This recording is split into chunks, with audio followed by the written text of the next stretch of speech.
By July 1799, Napoleon Bonaparte had returned from the grueling and ultimately unsuccessful siege of Acre in Syria to find his Egyptian machine facing a catastrophic new threat from the sea. The Ottoman Empire, supported by the British Royal Navy, had launched a massive counter-offensive landing, an army of 18,000 Turkish Janissaries under Mustafa Pasha at the peninsula of Aboukir. This was the external order, pushing back against the French occupation with a force designed to serve as a bridgehead for the total reconquest of Egypt. Napoleon realized that if the Turks were allowed to break out of the peninsula, his entire Army of the Orient would be crushed between the Ottoman invasion and the rising tide of local insurgencies. He moved with the aggressive persistence that had defined his Italian campaigns, marching his 10,000 remaining battle-hardened soldiers north to meet the threat. On July 25, 1799, Napoleon looked down upon the Turkish lines, which were anchored by the fortress of Aboukir and defended by 2 rows of entrenched positions. He applied his 5-step process to this coastal battlefield. His goal was the total destruction of the Turkish force. His problem was the narrowness of the peninsula, which prevented a wide maneuver. His diagnosis was that the Turks lacked the discipline to withstand a synchronized bayonet and cavalry charge. His design was a lightning strike to collapse their center, and his execution was a display of tactical alpha. The battle began with a thunderous French artillery bombardment that pinned the Janissaries in their trenches. Napoleon then ordered General Lannes and General Murat to launch a coordinated assault.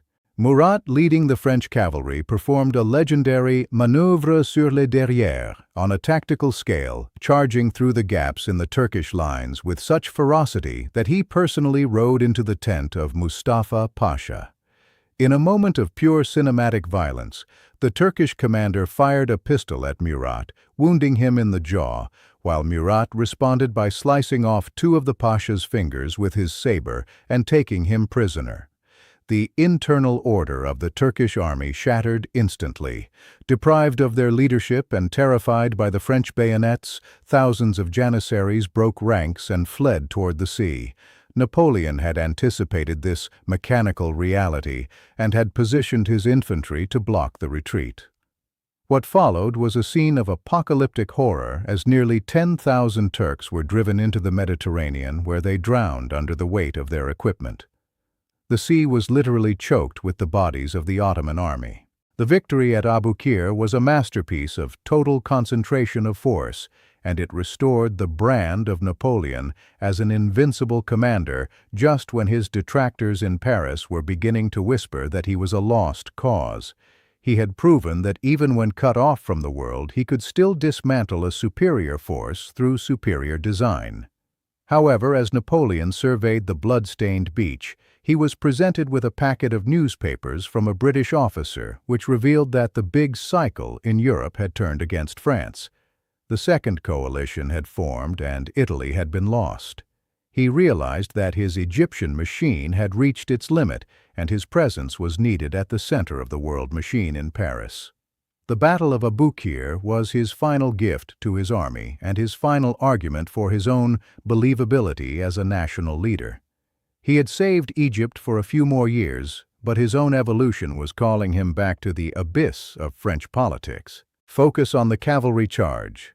Embrace the decisive moment of the Pasha's capture, and remember that a great leader knows when to win a battle and when to change the theater of war. This was the secret of Aboukir and the reason Napoleon would soon become the master of France.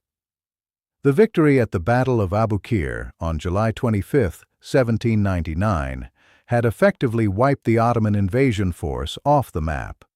But for Napoleon Bonaparte, it was the final data point he needed to conclude that the Egyptian campaign had reached a state of strategic stagnation. While his soldiers celebrated the destruction of the Turkish army, Napoleon was privately processing a radical truth revealed by a packet of intercepted British newspapers. The internal order of France was collapsing under the weight of the Second Coalition, and his previous conquests in Italy had been systematically undone by the Russian General Suvorov. Napoleon realized that his human machine in Egypt was a diminishing asset trapped by the British blockade, while the big cycle of European power was spinning toward a vacuum that only he could fill. He applied the five-step process to his own survival. His goal was the seizure of power in Paris. His problem was the British Royal Navy patrolling the Mediterranean. His diagnosis was that a small, fast frigate could slip through the gaps in the blockade. His design was a secret departure under the cover of night, and his execution was a masterclass in deception and calculated risk. Without consulting the Directory in Paris or even informing the bulk of his army, he handpicked a small circle of his most believable officers, including Murat, Lannes, and Berthier, along with a group of savants to accompany him. He left a sealed letter for General Kleber appointing him the new commander of the Army of the Orient, a move that many later viewed as a cold-blooded abyss for the men left behind. On the night of August 22, 1799, Napoleon boarded the frigate Muiron at a secluded beach near Alexandria. This was the ultimate alpha move. He was deserting his post to save his nation, or perhaps to save his own destiny. For 47 days, the Muiron played a deadly game of mechanical hide-and-seek, with the British fleet navigating the Mediterranean with its lights extinguished and hugging the coast of Africa to avoid detection. Napoleon spent the voyage studying the external order of the French political landscape, preparing his design and plan for the coup d'état of Brumaire. He realized that the French people were tired of the disorder of the Directory and were looking for a shaper who could bring stability and victory. When he finally landed at Fréjus on October 9, 1799, he was not greeted as a deserter but as a returning god.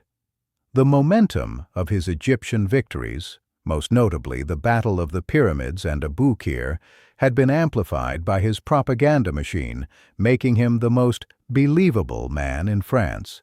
He had successfully transitioned from the logic of the desert to the logic of the state.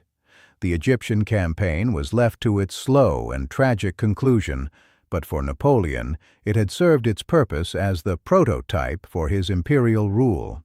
He had mastered the art of governing an alien people, and he was now ready to apply those lessons learned to the heart of Europe.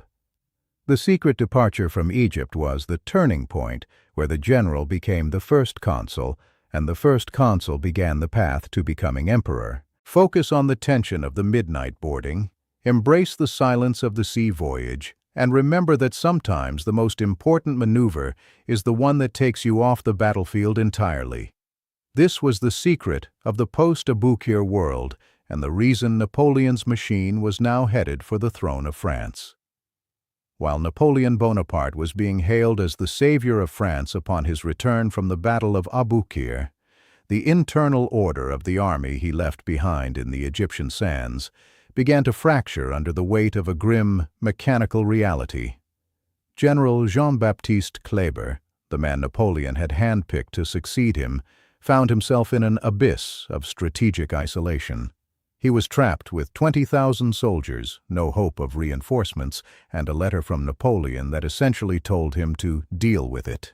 Kleber, a brilliant but blunt commander, realized that the five-step process of the occupation had hit a wall. The goal of a French colony was dead. The problem was the British Ottoman pincer. The diagnosis was that the French could not hold Egypt indefinitely, and the design was a desperate attempt to negotiate an honorable exit. This led to the Convention of El Arish, where Kleber tried to secure a passage back to France, only for the British to reject the terms demanding total surrender.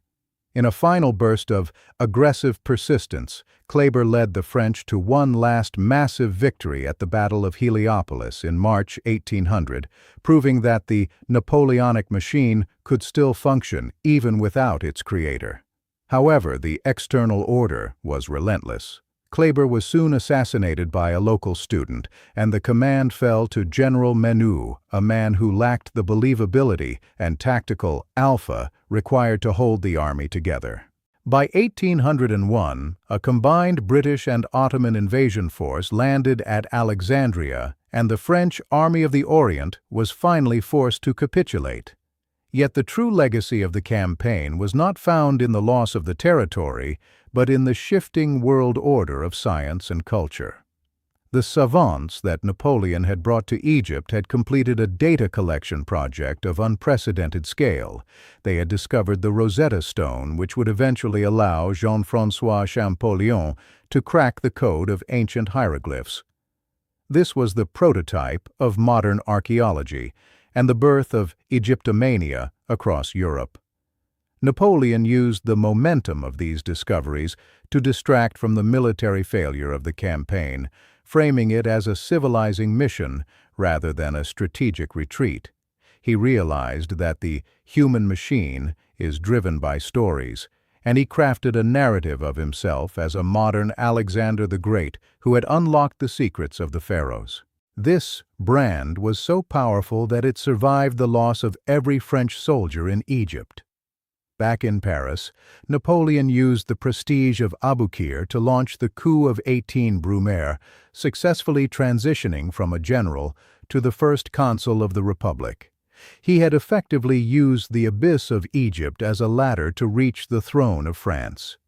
The campaign proved that a leader who masters radical open-mindedness can turn a logistical disaster into a cultural and political triumph. While the bones of his soldiers bleached in the desert, the logic of the empire was being written in the marble halls of the Tuileries. Napoleon had learned that in the big cycle of history, a well-told story is often more durable than a well-defended fortress. He had left behind an army, but he had brought back the keys to a new European order. Focus on the contrast between the soldier's fate and Napoleon's rise. Embrace the weight of the Rosetta Stone's discovery, and remember that the master of the machine is the one who controls the narrative of the struggle. This was the final chapter of the Egyptian Odyssey, and the reason the Napoleonic era was now the dominant reality of the 19th century.